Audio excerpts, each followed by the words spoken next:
de louvar ao nosso Deus. É por isso que nós nos reunimos aqui na casa do Senhor, para nós dedicarmos a Ele esse momento, mas dedicar também a Ele toda a nossa vida. E o tema do nosso culto de hoje é esse. Nós queremos dedicar ao nosso Deus toda a nossa vida. Convido a todos a nós cantarmos o primeiro hino, Pai de Amor.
Convido a se colocarem em pé. Esse hino que nós acabamos de cantar, nós invocamos a presença de Deus Pai, Deus Filho e Deus Espírito Santo. E nós queremos agora nos achegar à presença de nosso Deus para, diante dele, nós fazermos a confissão dos nossos pecados. E nós vamos confessar os nossos pecados usando para isso as palavras do Salmo 32, que está aí projetado na tela. Salmo 32.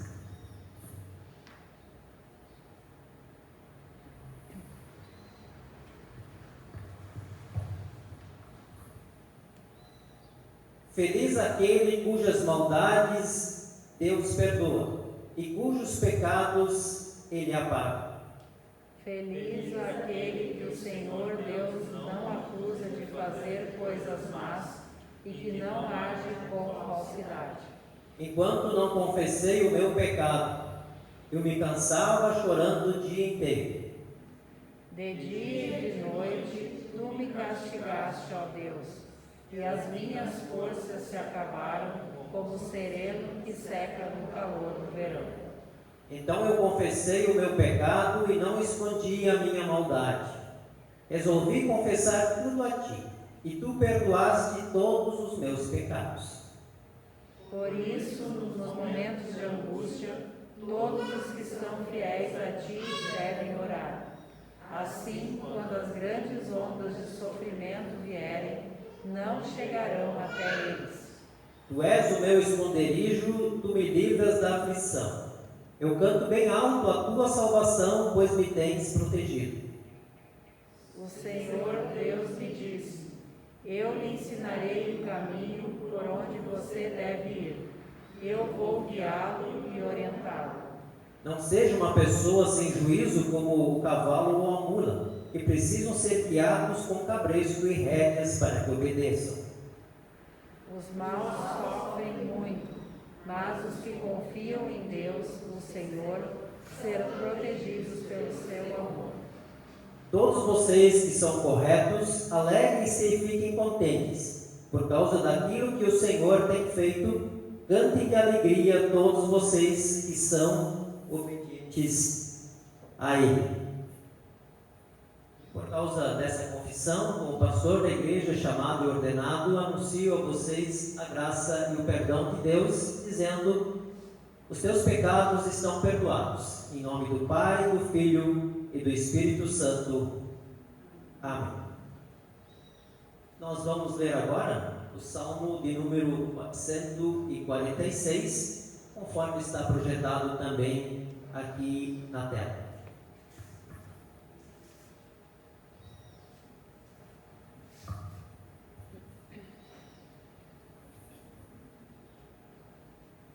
Que todo o meu ser te louve ao Senhor. A vida inteira louvarei o meu Deus, cantarei louvores a Ele enquanto eu viver. Não ponham a sua confiança em pessoas importantes, nem confiem em seres humanos, pois eles são mortais e não podem ajudar ninguém. Quando eles morrem, voltam para o pó da terra, e naquele dia todos os seus planos se acabam. Feliz aquele que recebe a ajuda do Deus de Jacó, aquele que põe a sua esperança no Senhor, seu Deus. O Criador do céu, da terra e do mar, e de tudo que neles existe. O Senhor sempre cumpre as suas promessas. Ele julga a favor dos que são explorados e dá comida aos que têm fome. O Senhor Deus põe em liberdade os que estão presos. E faz com que os cegos vejam. O Senhor levanta os que caem e ama aqueles que lhe obedecem. O Senhor protege os estrangeiros que moram em nossa terra. Ele ajuda as viúvas e os órfãos, mas faz com que fracassem os planos dos maus. O Senhor será rei para sempre. Ó Jerusalém, o seu Deus reinará eternamente. Aleluia. Glória ao Pai, ao Filho e ao Santo Espírito, como era no princípio, agora é, e por todos sempre há de ser. Amém. Ó Deus, nosso bondoso Pai, nós te pedimos que em nossa vida nos ajudes a colocar sempre a nossa confiança em Ti, pois somente a confiança em Ti é a confiança colocada no lugar correto. Sabemos que muitas vezes nesse mundo nós somos levados e tentados a colocar a nossa confiança e a nossa esperança em muitas outras coisas. Por isso te pedimos perdão. Pedimos que fica sempre conosco para que a nossa confiança, a nossa certeza esteja sempre no alvo certo, que é somente o Teu Filho Jesus Cristo, hoje e sempre. Amém. Podem sentar. Nós cantamos o hino Jesus é o Guia.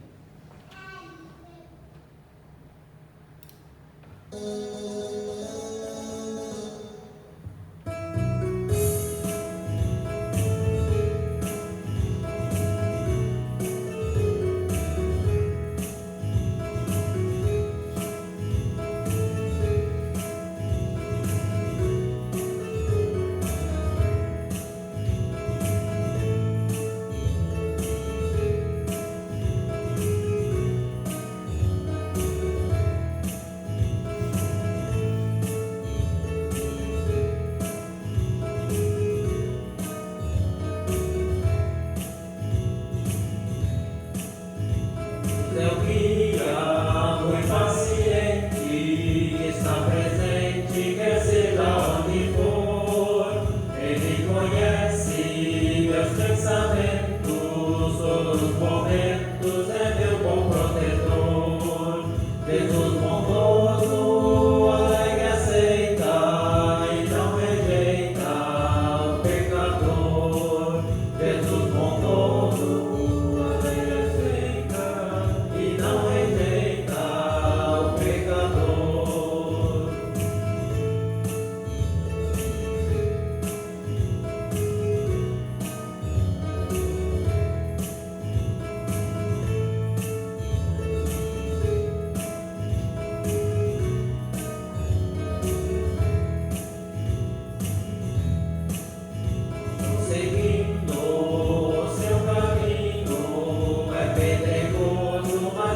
O texto do Antigo Testamento, conforme projetado, encontramos em 1 Reis 17, versículos 8 até 16. 1 Reis 17, 8 até 16, página 243 do Antigo Testamento, nessa Bíblia que está distribuída aí, que tem a divisão, que não tem divisão de páginas. 1 Reis 17, 8 até 16, tem como título Elias e a viúva de Sarepta. Então o Senhor Deus disse a Elias: apronte-se e vá até a cidade de Sarepta, perto de Sidom, e fique lá. Eu mandei que uma viúva que mora ali dê comida para você. Então Elias foi para Sarepta. Quando estava chegando ao portão da cidade, ele encontrou a viúva que estava catando lenha. Elias disse a ela: por favor, me dê um pouco de água para eu beber. Quando ela ia indo buscar a água, ele a chamou e disse: e traga pão também, por favor. Porém, ela respondeu: juro pelo seu Deus vivo, o Senhor, que não tenho mais pão. Só tenho um punhado de farinha de trigo numa tigela e um pouco de azeite num jarro. Estou aqui catando uns 2 pedaços de pau para cozinhar alguma coisa para mim e para o meu filho. Vamos comer e depois morreremos de fome. Não se preocupe, disse Elias.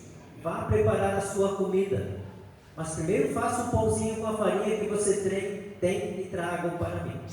Depois prepare o resto para você e para o seu filho. Pois o Senhor, o Deus de Israel, diz isto: não acabará a farinha da sua tigela, nem faltará azeite no seu jarro, até o dia em que eu, o Senhor, fizer cair chuva. Então a viúva foi e fez como Elias tinha dito. E todos eles tiveram comida para muitos dias, como o Senhor havia prometido por meio de Elias. Não faltou farinha na tigela, nem azeite no jarro. E o texto da epístola está em Hebreus, no capítulo 9, versículos 24 até 28.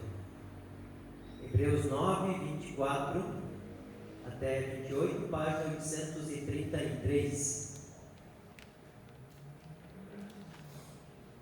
Hebreus 9, a partir do versículo 24, diz assim: Cristo não entrou num lugar santo feito por seres humanos, que é a cópia do verdadeiro lugar.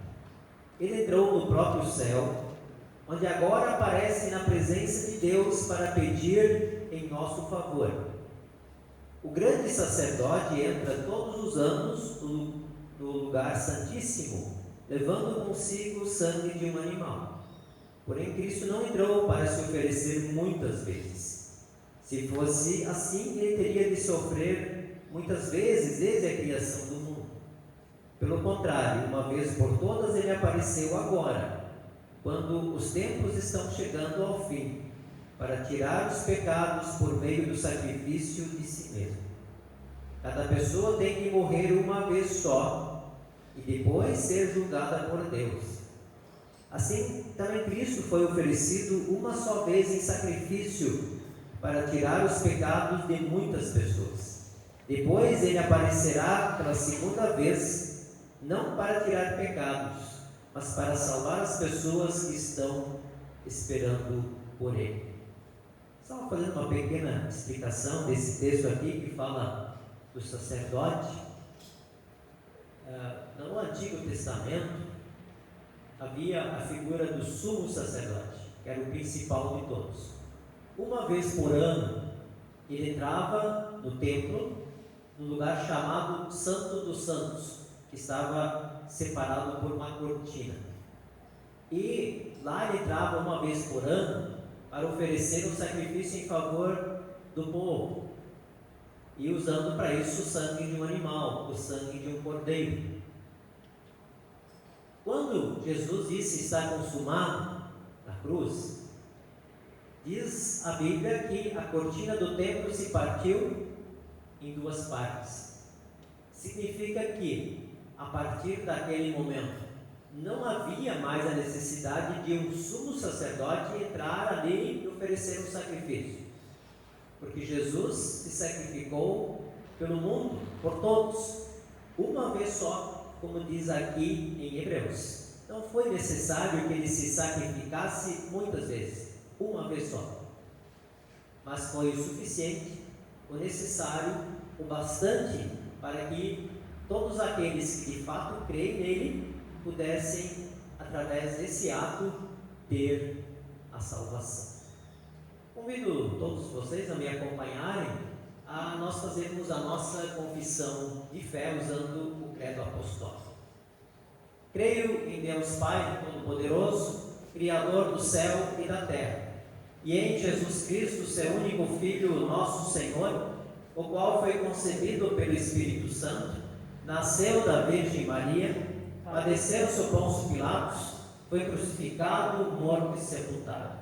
Desceu ao inferno, no terceiro dia ressuscitou dos mortos, subiu ao céu e está sentado à direita de Deus Pai Todo-Poderoso, donde há de vir a julgar os vivos e os mortos.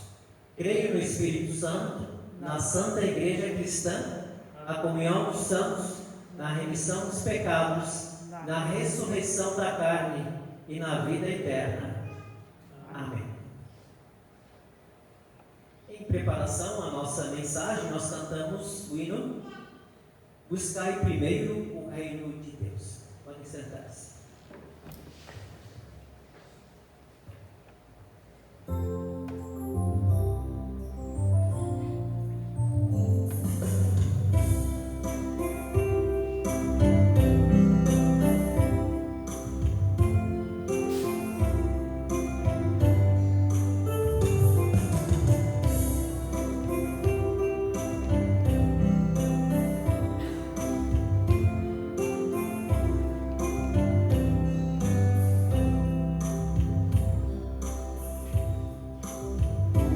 Aleluia.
Santo Evangelho, que é a palavra do nosso Senhor, encontramos em Marcos 12, os versículos 38 até 44. Marcos 12, 38 até 44, página 691 do Novo Testamento. Marcos 12, 38 até 44 diz assim: Ele dizia ao povo: cuidado com os mestres da lei. Eles gostam de andar para lá e para cá, usando capas compridas, e gostam de ser cumprimentados com respeito nas praças. Preferem os lugares de honra nas sinagogas e os melhores lugares nos banquetes. Exploram as viúvas e roubam os seus bens. E para disfarçar, fazem orações compridas. Portanto, o castigo que eles vão sofrer será pior ainda. Jesus estava no pátio do templo, sentado perto da caixa das ofertas, olhando com atenção as pessoas que punham dinheiro ali, e muitos ricos davam muito dinheiro. Então chegou uma viúva pobre e pôs na caixa 2 moedinhas de pouco valor. Aí Jesus chamou os discípulos e disse: eu afirmo a vocês que isso é verdade. Esta viúva pobre deu mais do que todos, porque os outros deram o que estava sobrando. Porém ela, que é tão pobre, deu tudo o que tinha para viver. Deus Espírito Santo nos abençoe enquanto nós refletimos sobre esse texto do Evangelho, mas também o texto que nós lemos lá em 1 Reis. O texto de 1 Reis, e esse texto que nós lemos agora, nos apresenta 2 pessoas. Nos apresenta 2 mulheres. E as 2 mulheres são viúvas. E pelo que o texto nos mostra, tanto a viúva que é apresentada lá no texto de 1 Reis, quanto a viúva da qual Jesus fala, as 2 passavam por muita dificuldade do ponto de vista financeiro. E quando nós olhamos a história da viúva de Sarepta, que é apresentada lá em 1 Reis, nós vemos que ela se encontra com o profeta Elias. E nos conta a história que ali havia uma grande seca. E pelo que ela dá a entender, ela mal tinha comida para aquele dia. Não tinha comida para o dia seguinte. E aí Elias chega e diz: busca água para mim. Ah não, e faz um pão para mim. Mas como fazer um pão? Ela não tinha nem para ela. Mas o que nós vemos? Quando Elias se apresenta como um representante de Deus, como a própria voz de Deus, o que a mulher faz? Ela ouve a voz de Deus através de Elias. E ela pensa menos em si e no seu próprio filho, que obviamente mais do que nunca precisavam daquele alimento. Mas ela coloca toda a sua atenção, coloca todo o seu foco naquilo que Elias está lhe perguntando, lhe pedindo, aliás. O seu coração sabia que poderia confiar naquilo que Elias estava falando, porque Elias vinha por parte de Deus. Ele não era um homem qualquer, ele era um profeta. E ela ouviu a voz de Deus através do profeta. A viúva de Sarepta, não sabendo como ela poderia resolver, mas ela creu que era possível. E por isso ela foi buscar aquilo que Elias havia lhe solicitado. Isso nos lembra uma outra história interessante, que é a história quando Abraão foi sacrificar o seu próprio filho Isaque. E quando não havia ali a lenha, não havia o cordeiro, Abraão diz: Deus proverá o cordeiro, meu filho. Deus proverá. E Deus proveu. Deus auxiliou Abraão naquele momento. Deus proveu também para essa viúva. Deus cuidou dela, Deus cuidou do seu filho, e Deus, junto com isso, também cuidou do profeta Elias. Esse texto é interessante, essa história é interessante, porque ela nos convida a nós olharmos para a nossa própria vida. Quantas vezes, a exemplo dessa viúva de Sarepta, nós somos colocados à prova? Nós nos deparamos com situações em que a nossa fé é testada, a nossa fé é provada. E somos convidados, somos chamados a colocar toda a nossa preocupação, toda a nossa dependência aos cuidados de Deus. E como é bom saber que nós somos cuidados por Deus. Isso é maravilhoso, isso é fantástico. Quando no momento da dificuldade nós temos onde nos segurar, nós temos onde buscar forças que não está em nós. A outra mulher apresentada no Evangelho de Marcos é uma viúva.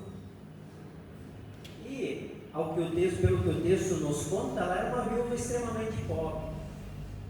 E quando ela vai ao templo, como tantas pessoas iam, ali havia um lugar onde eles colocavam as suas ofertas, e Jesus ficou ali perto, olhando o que estava acontecendo. E era comum que as pessoas mais poderosas, quando fizessem a sua oferta, eles de alguma forma queriam se aparecer com isso também. E queriam demonstrar que estavam fazendo a sua oferta. Talvez se os fariseus vivessem hoje, quem sabe eles iam fazer uma selfie na hora de dar a sua oferta para mostrar aquilo que eles estão fazendo. Mais ou menos, comparando com o que acontecia naquele tempo. Na verdade, eles se achavam em todos os sentidos, e também quando eles faziam as coisas do ponto de vista espiritual e do ponto de vista religioso. E diz lá também no texto que eles costumavam ficar orando longamente, mas não orar de uma forma humilde, de uma forma de mostrar sua dependência de Deus. Não, era uma forma também de eles se aparecerem diante daquela comunidade que ali estava. E chega uma viúva, uma mulher muito pobre, e dá apenas 2 moedinhas, 2 moedas de prata. As pessoas que estavam ali, que olhavam o que estava acontecendo, para eles ela deu muito pouco, apenas 2 moedinhas, só 2 moedinhas. Mas Jesus, que nos conhece, que conhece a todos, e tudo vê, diz, chama os seus discípulos e diz: eu vou dizer uma coisa para vocês. Essa mulher ofertou muito mais do que todos, porque ela, na verdade, deu tudo o que ela tinha. Quando nós olhamos para esse texto, nós somos chamados a olhar mais uma vez para nós. E da mesma forma como a viúva de Sarepta, que confiou plenamente em Deus, aqui essa viúva, por sua vez, oferece algo a Deus. E aqui não está em jogo a quantidade. Jesus deixa isso muito claro. Ele diz que essa mulher deu mais do que tudo. Na verdade, Jesus aqui está falando de qualidade. Está falando de como nós oferecemos as nossas coisas a Deus. Quando ele diz ela deu tudo, ele não está falando só de dinheiro, ele não está se referindo só a uma questão monetária, ele não fala só das moedas. Jesus está falando que ela deu tudo. Jesus está aqui falando que essa mulher, ela, de alguma forma, como um todo, está se oferecendo a Deus. E é esse convite que esse texto nos faz pensar o quanto nós, de fato, nós, como um todo, nos oferecemos ao nosso Deus. E nos lembramos um outro texto também, que até estudamos esses dias em nossos estudos, quando nós estudamos um dos primeiros heróis da fé, que foi Abel. Deus se agradou da oferta de Abel. É muito parecido com o que está acontecendo aqui com a oferta da viúva pobre. A oferta de Abel foi uma oferta não só de animais que ele queimou em sacrifício, daquilo que ele trouxe, mas da forma como ele trouxe. Na verdade, Abel, ele estava ali colocando toda a sua vida nas mãos de Deus. E é esse convite que Jesus faz aqui, quando ele pede para nós olharmos para a oferta da viúva pobre. Aqui não se trata de quantidade, mas trata-se sim de qualidade. Assim como essas duas viúvas, que mostraram, acima de tudo, uma atitude de muita humildade, de confiança absoluta, de confiança irrestrita, assim nós somos convidados também a colocar toda a nossa vida nas mãos de Deus. E por quê? Por causa daquilo que nós lemos em Hebreus. O que nos diz o texto de Hebreus? Jesus se sacrificou uma vez por todas, para que dessa forma nós tivéssemos a salvação. Nós nos dedicamos a Deus por causa daquilo que Ele fez em favor de nós. E dedicar-se completamente a Deus, em todos os sentidos, significa, acima de tudo, ter um gesto de muita humildade. Para se entregar nas mãos de alguém, é preciso ter humildade. Os líderes religiosos da época, como nós vimos aí no texto do Evangelho, eles estavam preocupados com eles. Eles ficavam, dá para dizer assim, esbilhotando, olhando como os outros viviam, mas não se preocupavam de fato em viver uma vida voltada para Deus e viver uma vida de perdão e viver uma vida que agradasse a Deus. Os dois relatos nos mostram que as duas viúvas, de alguma forma, entregaram tudo o que elas tinham. Mas diz ali no texto do Evangelho que a viúva foi observada por Jesus. Jesus ficou atento ao que ela fez. E Jesus se agradou disso. E Jesus se agrada quando nós também colocamos a nossa vida nas mãos dele. Alguém poderia pensar, talvez, que esse texto nos faz olhar aquilo que nós entregamos e como nós o fazemos. A respeito disso, certa vez o reformador Martinho Lutero estava passeando com alguns colegas e deu uns trocados aos esmoleiros. Um dos amigos também deu esmola e disse: quem sabe Deus vai te retribuir isso. Ao que Lutero riu e disse: como se Deus já não tivesse dado tudo isso. Aquilo que nós fazemos, aquilo que nós ofertamos, não é uma barganha. Aquilo que nós fazemos por alguém não é uma troca. Aquilo que nós oferecemos não é para melhorar a nossa visão diante de Deus, para Deus nos ver de uma forma diferente. Não. Aquilo que nós fazemos é por causa daquilo que Deus fez por todos nós através de Jesus Cristo. Portanto, esses dois textos, essas duas histórias, nos levem, acima de tudo, a refletir profundamente do quanto Deus nos chama sempre de novo a colocar completamente a nossa vida nas mãos dele, porque ele é o Deus do impossível. Aquilo que para nós não tem solução, para ele tem. Aquilo que para nós é impossível, para ele é possível. Aquilo que nós não conseguimos fazer, nós somos convidados a colocar nas mãos dele, porque nas mãos dele, com certeza, nós estamos seguros, e é isso que ele nos convida a fazer. Que Deus e Espírito Santo nos abençoe para que, de fato, nós coloquemos o reino de Deus em primeiro lugar, porque as outras coisas todas nos serão acrescentadas.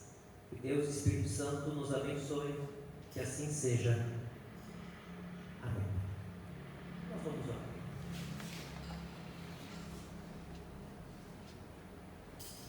Que a paz de Deus, que é maior do que todo entendimento, guarde os nossos corações e as nossas mentes em Cristo Jesus para a vida eterna. Amém.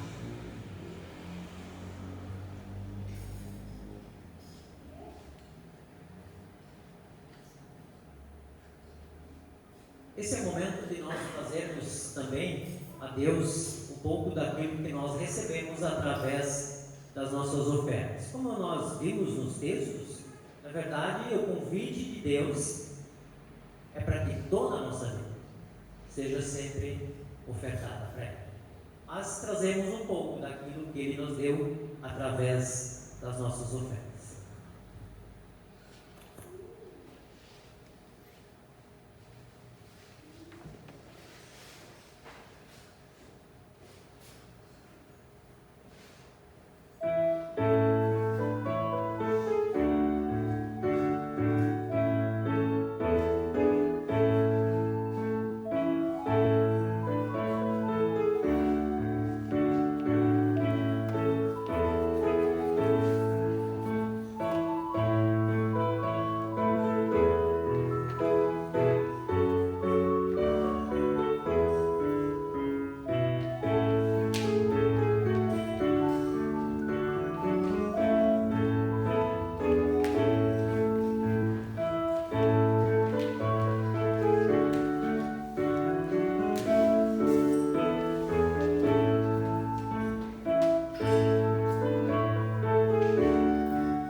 Esse é o momento que nós trazemos diante de Deus sobre as nossas intercessões e também nossos agradecimentos. Alguém tem algum pedido especial para a nossa oração de hoje? Eu gostaria de incluir duas pessoas em nossa oração de hoje. Uma irmã minha, que está fazendo alguns exames de saúde, e também a Jane, que na quinta-feira agora vai se submeter a uma cirurgia, né? Eles incluíram também pedir que Deus esteja com a equipe médica nessa intervenção e que esteja com ela também amparando nesse momento. Nós vamos orar.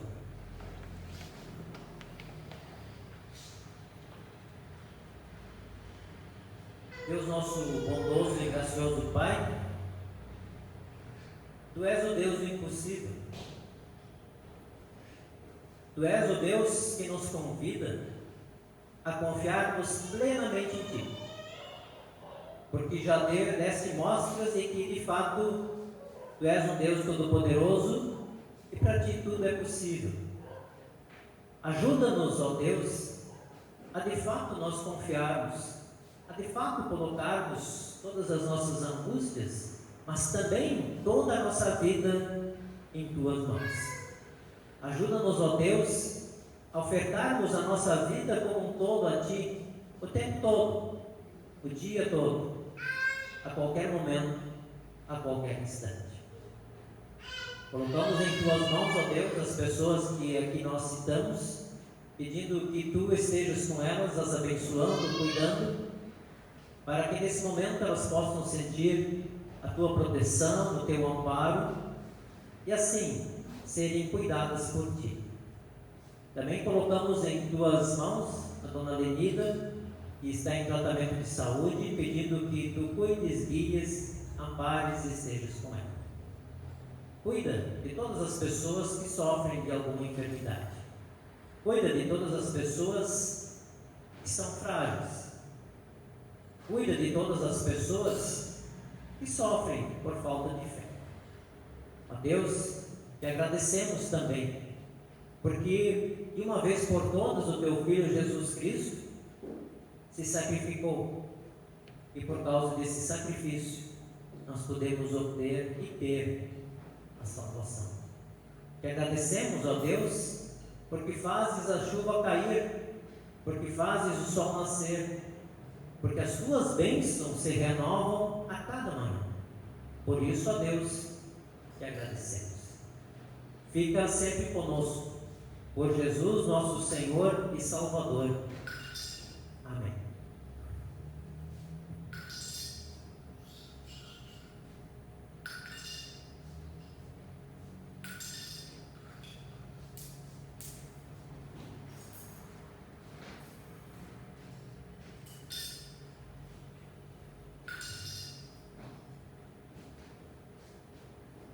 Em preparação à Santa Ceia, nós oramos o Pai Nosso. Pai nosso que estás nos céus, santificado seja o Teu nome, venha o Teu reino, seja feita a Tua vontade, assim na terra como no céu. O pão nosso de cada dia nos dá hoje, e perdoa-nos as nossas dívidas, assim como nós também perdoamos aos nossos devedores. E não nos deixes cair em tentação, mas livra-nos do mal, pois Teu é o reino, o poder e a glória para sempre. Amém.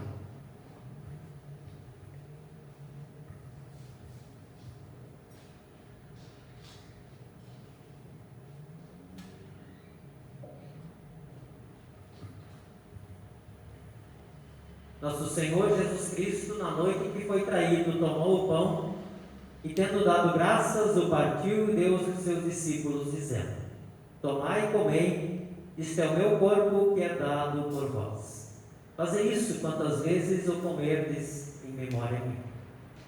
De modo semelhante, depois da ceia, tomou o cálice e, tendo dado graças, o entregou aos seus discípulos, dizendo: Bebei todos deste. Este cálice é o Novo Testamento, derramado por vós para perdão de todos os pecados. Fazei isso quantas vezes o beberdes em memória minha. A paz do Senhor esteja convosco para todos sempre. Amém. Na Santa Ceia nós recebemos o verdadeiro corpo e o verdadeiro sangue de Cristo. Através da ceia nós recebemos o perdão dos pecados, nós recebemos o fortalecimento da nossa fé. Portanto, vinde, pois tudo está preparado.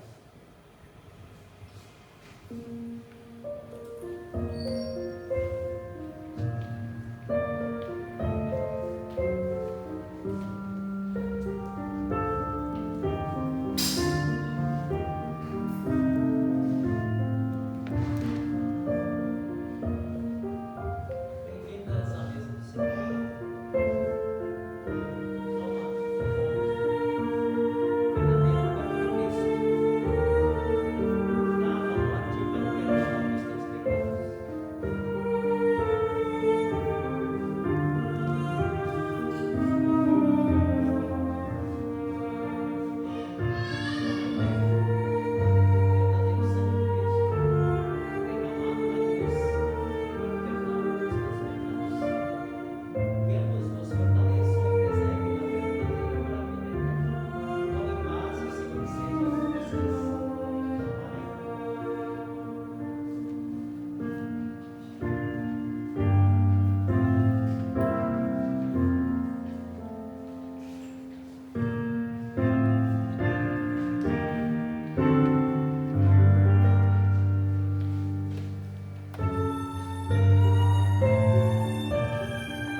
Ó Deus, nós te agradecemos, porque através do teu corpo e do teu sangue, fortalecesse a nossa fé, nos trazendo perdão. Ajuda-nos a vivermos esse perdão, no convívio com as pessoas, vivendo o amor, vivendo a caridade, ajudando também as pessoas que precisam de nós. Por Jesus, nosso Senhor e Salvador. Amém. Recebam a bênção do Senhor. O Senhor vos abençoe e vos guarde. O Senhor faça resplandecer o seu rosto sobre vós e tenha misericórdia de vós. O Senhor sobre vós levante o seu rosto e vos dê a sua paz. Amém. Convido todos ainda a cantarmos o último hino.